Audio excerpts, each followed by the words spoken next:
बिस्मिल्लाहिर्रहमानिर्रहीम। अस्सलाम वालेकुम friends, welcome to my YouTube channel nature lover पर। फ्रेंड्स, आज की वीडियो में हम एक बहुत ही यूनिक और ख़ास किस्म के प्लांट के बारे में बात करेंगे जिसका नाम है मदर ऑफ थाउजेंड प्लांट। ये पौधा बाकी पौधों की निस्बत काफ़ी डिफरेंट है, क्योंकि इस पौधे के बेबी प्लांट बाकी पौधों की तरह ज़मीन पे नहीं, बल्कि इस पौधे के जो पत्ते हैं उनके पत्तों के ऊपर इसके बेबी प्लांट लगते हैं, जिनसे फर्दर जो प्लांट्स हैं वो खुद ब खुद बनते रहते हैं। तो अब बात करते हैं इस पौधे की प्रेपोगेशन के बारे में। इस पौधे को लगाना बहुत ही आसान है। सबसे पहले तो इसके लिए हमें वेल ड्रेनेज सॉइल की ज़रूरत है, जिसके लिए हमें हाफ़ एंड हाफ़ रेशो की सैंड और सॉइल उसमें शामिल करनी चाहिए। और इसके अलावा अगर हम चाहें तो 40% सैंड और 40% सॉयल, और इसके अलावा 20% उसमें वर्मी कंपोस्ट वगैरह भी डाल सकते हैं, क्योंकि ये एक सक्युलेंट प्लांट है। लिहाजा जितने भी सक्युलेंट प्लांट हैं उनके पत्तों में और उनके तनों में पानी ऑलरेडी मौजूद होता है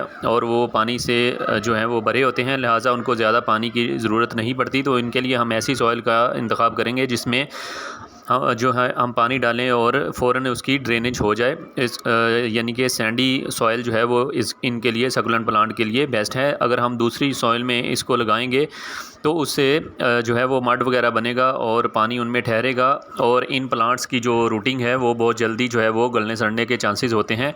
तो लिहाजा इसके लिए वेल ड्रेनेज सॉइल बहुत ज़रूरी है। इसी प्लांट पॉट के अंदर मैंने ये मदर ऑफ मिलियंस जो प्लांट है ये भी लगाया हुआ है। तो इन प्लांट्स ये थोड़े थोड़े मिलते जुलते प्लांट हैं। इसी तरह सेम इस प्लांट की भी को भी बेबी प्लांट जो है इसके पत्तों में लगते हैं और उनसे हम फर्दर जो प्लांट बनाते हैं। और इसके अलावा मदर ऑफ मिलियंस प्लांट को बहुत ही खूबसूरत से फूल भी लगते हैं।